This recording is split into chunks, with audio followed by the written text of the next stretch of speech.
Hey y'all, probably wondering why I got a suit on. It's my escuela dominical, of course. I gotta look presentable. No, came back from trying to get a job, a networking activity. Uh, your boy's still trying to pursue that wrestling dream, and losing a tooth, getting a shoulder injury, uh, puts things into perspective. So, good stable job would be nice. While I pursue that.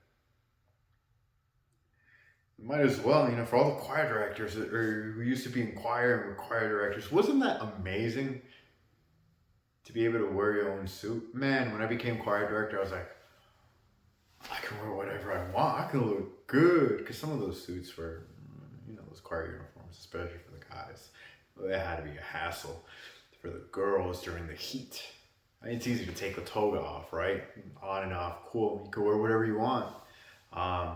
Suck though, especially if it's during the summer, if you're in Guadalajara. But your local church as a choir director. Felt nice bringing in your own tie, your own suit. But let's get to the topic. Since I'm dressed up, ready to give you guys an escuela dominical, we'll talk about offerings, and we'll get to this little piece that I have in my hand in a bit. But just to talk about what it was, there was a culture. There was a big aspect of church, of Lldm, was offerings. It's part of the service. It's part of the consecration. It's part of, at least in the 6 p.m. prayer. So, there's church 3 times a day, every day, 7 days a week.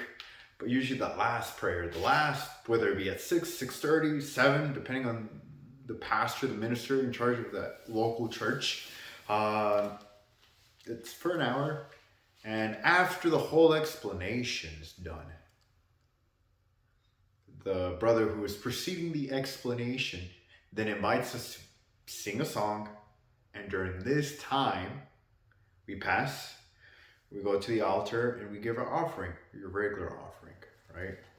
People like to give dólares. And there's jokes within this community about people who give pennies, nickels. But even the process of giving an offering, there's peer pressure. At least here in Atlanta, here in the Marietta church, we go row by row, and I'm pretty sure a lot of churches did the same thing. If you're a really big church like Hermosa Provincia, they pass around. They come, usually a deacon. Well, that's during the Holy Supper time, with the bag, like, hey, you come here. But that's actually during special events. I think they actually do that on the regular days too. But for my sake, for the sake of the church I went to for most of my life here in Marietta, row by row, you give around, you give your ofrenda. You're not forced to. But when you have everybody going row by row, I used to sometimes, but I didn't have $1. You felt bad. Sometimes I didn't even have a coin. So I'll tap on the altar, pretend. Those where my acting abilities come in. Like, oh my God, my dollar's stuck. There's no dollar. I didn't give $1, but it's so big. Because there would be brothers who would be like, hey, ¿por qué no dices tu dólar? Dios no te ha bendecido. Things like that. Like, pues, hay que pagar la luz. All these little things that they'll tell us. Like, hey, all right, fine. I'll at least give a dime, give a quarter, give $1. It was a pressure. You're not obligated, but you're not off the hook if you're not going to do anything about it either. At least here in Atlanta, that's what I experienced. Brothers who would be like, I was a very social person amongst my church. And, people always talk, right? And they're like, man, este hermano no da. Every once in a while, when you're just hanging out, just talking shit, it's usually with other people from church. So much for your environment of a church that's supposed to be a community that's welcoming when there's all this drama going within themselves, right? But that was sometimes a topic, like, man, este hermano da su dólar, no da su diezmo, siempre se queda ahí. Dios, mira, como Dios, has God not blessed him? Um, kind of like trying to make yourself feel better because you're the one doing the good deeds before God, and you have to poke at someone else who isn't doing it. Not everybody can do it, but man, that's a big part of the culture is to give your ofrendas. And again, you're not obligated unless if you're baptized, you have to give your diezmos. That's a big rule in church in terms of offerings. Once you're baptized, you're an official member of the church. That means you got to give your diezmos. And because diezmos, according to the church, is biblical, offerings too, but there's like more of a commandment section. They take back the Old Testament uh, about diezmos. What do you call that in English? Tithes, right? 1/10 of your earning. You give that whenever your paycheck comes in. Maybe that's once a Sunday, once a month, depending if you're a contractor. But you give 1/10. That's an obligation. If you're baptized, you're obligated to give your diezmos, the 10% of your income. But it's so common, and it's seen as a blessing to do that. And I remember brothers talking about, man, I don't know if I can give 10%. I'm not making that much. Or I used to hear people say that when I used to preach to other folks, we talk about the diezmos, and there's always that, I don't know about you guys. Y'all let me know. Or y'all, But here, people who knew of the church used to call the members here people, I forget the names, but it implied that you guys just give too much ofrendas. You guys are always asking for offerings. You're always, every Sunday, sometime during the week. That's why I don't join your church, referring to the Gentiles. And in all honesty, yeah, we always had to give offerings a lot. It's a big thing in church. It's a big thing in Lldm. And for good reason, even peer pressure amongst members here to be like, hey man, do you not have faith? Do you not love God? Do you not, all this stuff just to be like, okay, fine, I'll give my offering. Because this is a big deal. It's a big thing in church. It's a big deal here in Lldm. And I used to, I was a guy that wanted to give his ofrendas. I knew there were certain times I didn't have the money, and I felt bad. Because it's what's created here. You have to give. So you can receive blessings from God. So you can receive. It's a good deed. It's a good thing to do. And it was very common. It's been a couple of years since I've attended this church, but it's a big thing. There was a time, and I know some of y'all can back me up on this. Not every minister did this, but during Uciel Joaquin's time here in Atlanta, there was a good time that he had a list in the back of the church of all the people who, not only the people that gave their diezmos, or depending on what list it was, maybe an ofrenda especial, a special offering, a list of the names, not in alphabetical order, in order of the one who gave the most down to the least. I was a little kid at the time, and understand, I was born and raised in this church. I was seen as this good kid. I was a good kid for the most part. At least with a good heart, with good intention, trying to do his best, learning his estudios, going to church every day, being active in the kids' choir, up to teenagers, up to a pre-adult, young adult. Very good kid, very active, someone who the ministers, the church members could trust. And even me as a kid, I was like, are you supposed to do that?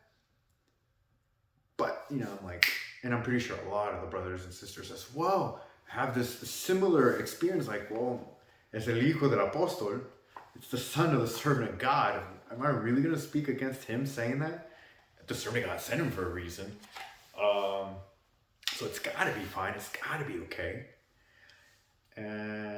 and and they twist it to the point like, yeah, what Brother Luciel is doing is a good thing because we want to give more offerings because God likes that. All he is just motivating us to give more. That's all it is. There's no harm, there's no bad intention because we know, we feel that these offerings are for a good cause, and that's what matters. But that's how you think. That's the process of a member. That's how I processed it. I processed it that way. Yeah, I felt a little uncomfortable at first, but if I'm being honest, it motivated me to be like, all right, on the next list, I gotta give a little more so I can get a little higher on that list. And the people who are already on top, they're showing off their money. Like, yeah, I can afford to give 500, a grand. Those numbers went up a couple times, and we would see it.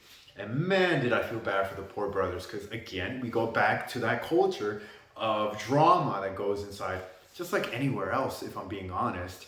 You see that? That's your cheeseman. That's a part of the cheeseman. That's part of that gossip. You talk about it with your friends, you talk about it with your family, like, hey, mira, este hermano no dio. ¿Viste cuánto dio? Whether it be the guy that gave the most, the sister that gave the most, or the brother or sister who gave the least. And sometimes these diezmos, because if you're giving your diezmos, you're giving 10%, right? So people, and sometimes the list consisted of diezmos, ofrendas especiales.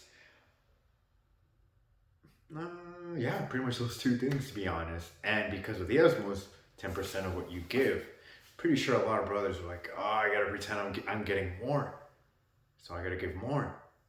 Some brothers are like, oh, maybe we know he makes more, but he's not even giving that much. Look at how much he's giving. He's not giving all of it. It's just, it's cynical. It's wrong. But at the time, as a member, now you look back at it, and you're like, yeah, you could be like, yeah, no, that's not good.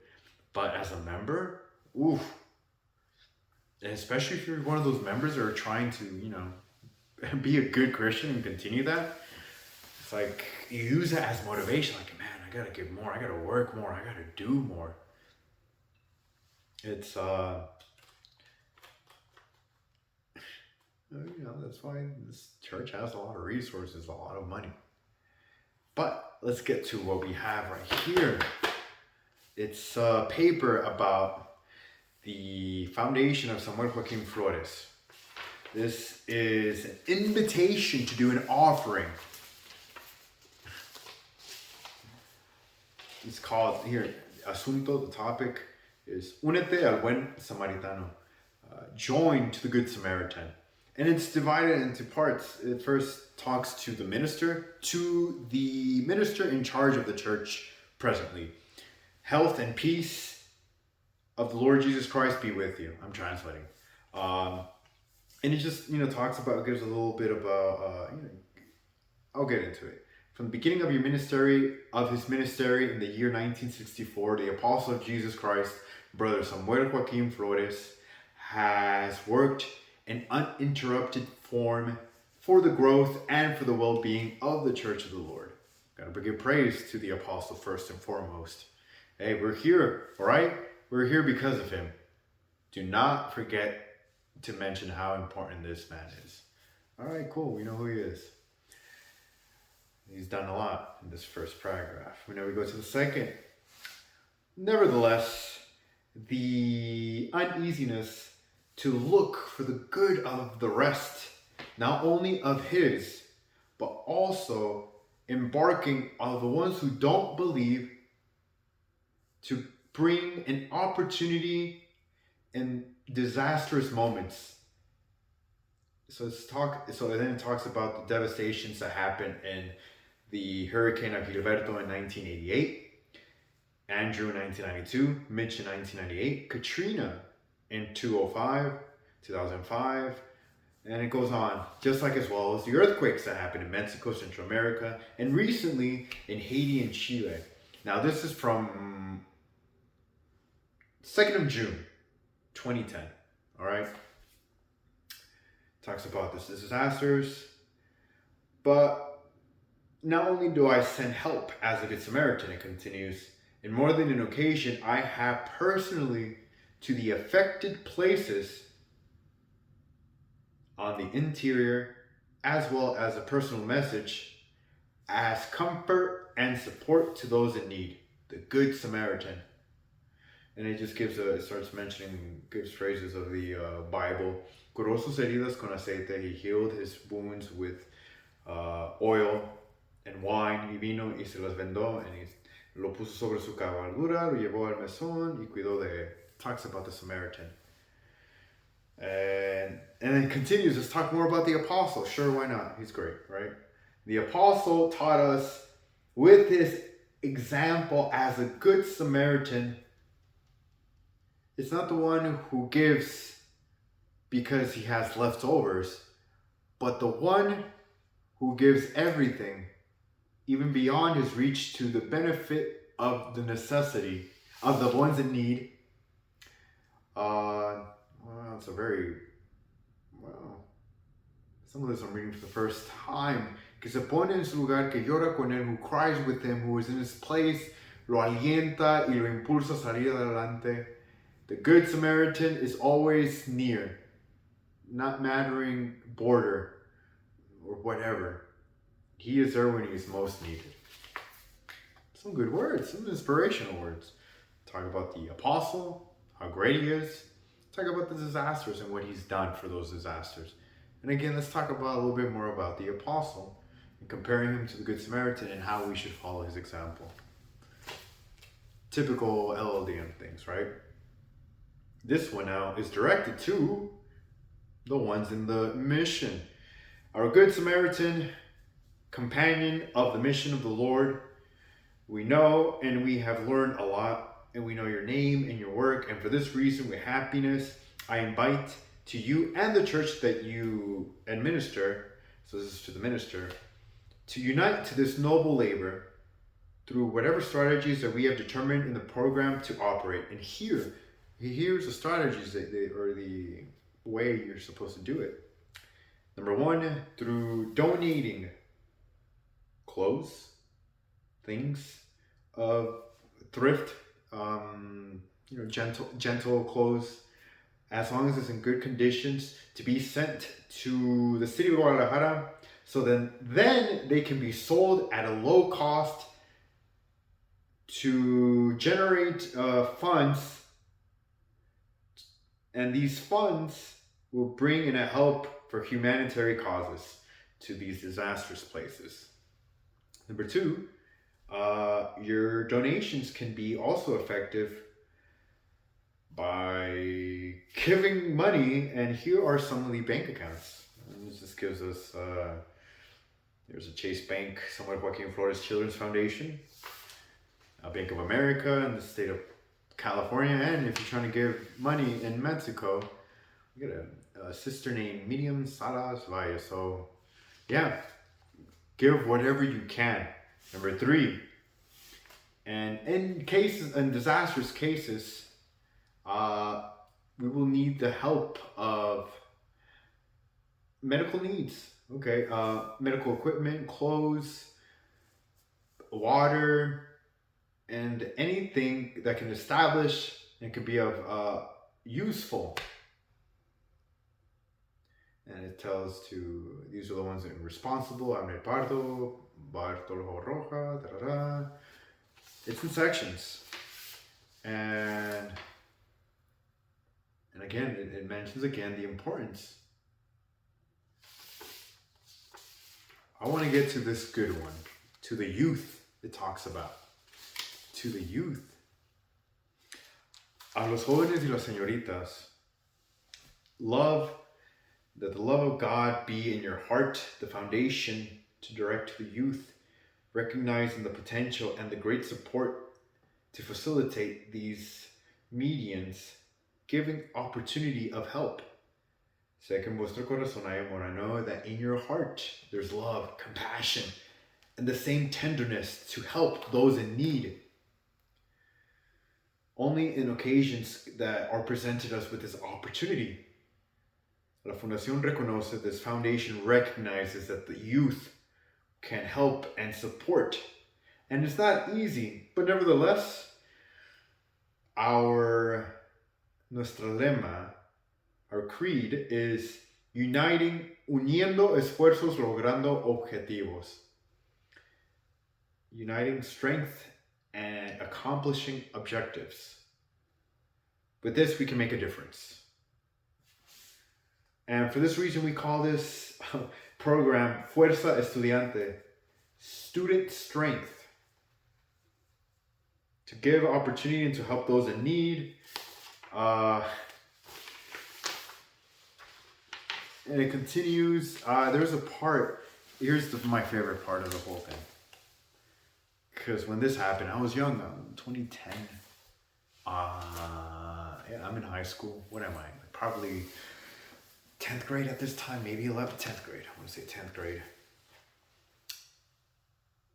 You are the one that will manifest that name in school and your companions to invite to participate in these good deeds with at least $1 a month or maybe $1 a week.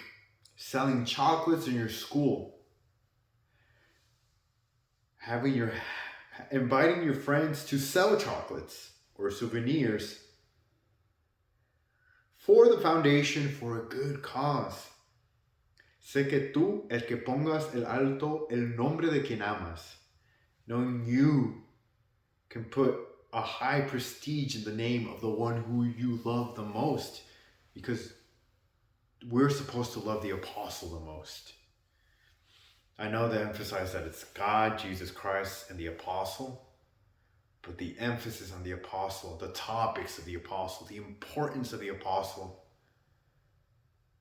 is said, and you can tell is more than God and Jesus. It's talked about more than God and Jesus.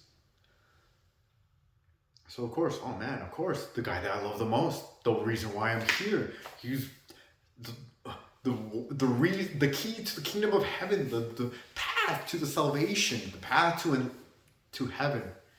I gotta do it for him. He's the only. That's how important they made this man, and you can start seeing how important he was in our lives. And just bringing him up, it's like, there's a saying in church that your wishes are my or tus deseos son mis son. It's been a while now. Tus deseos son mis mandamientos. It's been a while since I've been in church and heard that saying, but it's saying that your wishes are now commandments. What you wish, what you want, that's an order for us to follow. Be the leader amongst your friends. Establish the name of the foundation in your school. Let known to your school the humanist example that is Samuel Joaquin Flores. Feel proud to follow his example and to put in high his deeds of this great man. And I know you'll be able to, with the reason that many have the opportunity to be better in their life, to arrive in the life of others, to make a difference, contributing to the foundation through Fuerza Estudiante, the name of the foundation, FE, la fuerza de la fe, la fuerza de la juventud, the strength of faith. And fe is in an acronym because Fuerza Estudiantil, the acronym is FE, and faith plays a huge role, and I'll talk about that in a different video. The faith, FE, and the strength of the youth. I wish you nothing. Te deseo éxito en lo que emprendes. I wish you good luck and success in what you do. You got these bank accounts in Mexico or in the US. And if it's in Mexico, it's like two sisters. Miriam Salazar appears again, Judith Victorin, and the Samuel Joaquin Flores Children's Foundation. Pretty good stuff, and hit up brother Samuel Gray for his email if you have any other questions. So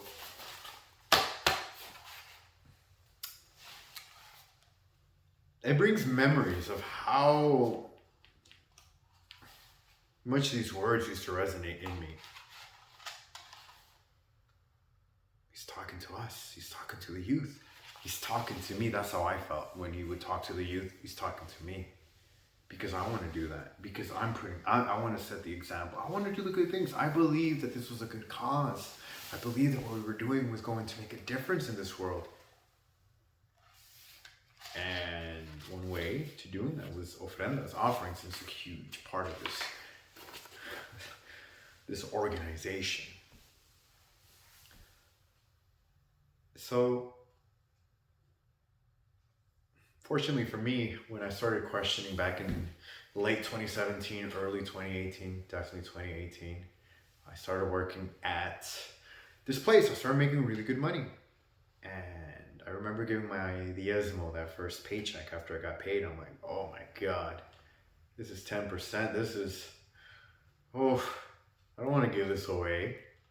And I guess fortunate for me, this was during the time that I was questioning things. And I'm like, you know what? I'm not 100% all the way in this church anymore. I still want to hold faith and hope that this might be. But just in case, down the road I end up being wrong and I was in the wrong, this isn't the true church. I'm gonna stop giving ofrendas. That's because this is my thought process at the time. And if this does still turn out to be the true church, I'll make a list of how many Sundays I stopped giving, how many paychecks, and I'll just give it back to the church. But here I am. But you do so much jumping, even while you're questioning. You're trying to find a way you're ingrained in this doctrine. You're ingrained in this. They're programmed you, and it's so hard to leave that thought process. So in 2018, even when I started to shy away from church, and this was my first step, was actually not giving offerings. That was my big step, and then going out of state, going to trips without asking permission from the minister was another big deal for me. It's the fear tactics they use in you. And you're like, man, do I really want to do this? Do I want God to punish me? But what if this isn't the true church? What if, it's a lot of jumping around, a lot of mental gymnastics you got to do to try to justify these things. And it's a mind fuckery that, those are the consequences of it, and you're just trying to deprogram yourself from it. And me, from my experience, it's still a hard thing. It's a long process. And in 2018, it was a difficult thing for me to do. On the outside, as they like to say, humanamente, in human terms, or speaking as a human, you're not giving 10%. That's for you. You could, I don't know, buy a sweater from Ralph Lauren, save it for money, whatever, buy Yu-Gi-Oh cards.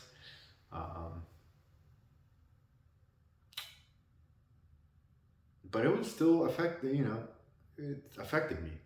I'm like, man, what if I am wrong? Whatever, I can get back this money eventually. If I am wrong, this is something I can. God's gonna be like, mental gymnastics. And offerings was one of those things that I was one of those first steps I took in not following what I was taught as a kid. And it was hard at first. It was really hard. I'm like, man, I feel bad. Maybe this is the right church. But again, here we are, 4 years later, and I didn't give them the money after that. But it's a huge, huge culture. It's a huge part of church. It still is. You get that. Always asking for ofrendas, always staying. I used to be in charge of. There was a time that I was in charge of the youth, some of the kids choir, and the choir at one point. So as a leader, as someone in charge, whether it was me directly or having an assistant to help me, there was always, every day, during the week, at least 3-4 times, always for ofrendas. We'll speak to the youth. We ask them, they don't have money, ask their parents to help for a venta, for selling some food or buying equipment and all this. report it to certain brothers and la la la. And it's always asking for offerings, always to the youth, to the kids. Ask the parents. The kids don't have money. Guess who does? The parents. All right, you're in choir. Some of them are married. You better start, money is always going to be involved. It was a huge part. And it was one of those things that just for me was very tiring. You're a student, you're early on. I'm like, I don't got the money to do that. And the peer pressure from people just looking at you just to give a regular ofrenda, your regular dollar. And you sometimes didn't have it, or you sometimes, because you didn't have cash or you didn't have it. Like, hey, go give your ofrenda. Hey, what are you doing? Hey, you can't be. Remember, God also sees you, and it's a lot. It's draining. Literally, it was literally draining. But it's a big thing, huge thing here in church. And for those that are keeping up with the case with Nason, especially early on, money moves. Money moves in this church. You saw those accounts being frozen way back after they set the bell at 50 million to no bell. We saw the amount of money that was moved quickly and why those accounts were frozen. Money speaks, money moves. And growing up in that culture and how they manipulate it in order for you to give, thinking that you're doing the right thing is just, it's something to ponder about, something to think about. So yeah, that was our topic de nuestra escuela dominical. I'll catch you on, hopefully soon, on the next one. Take care.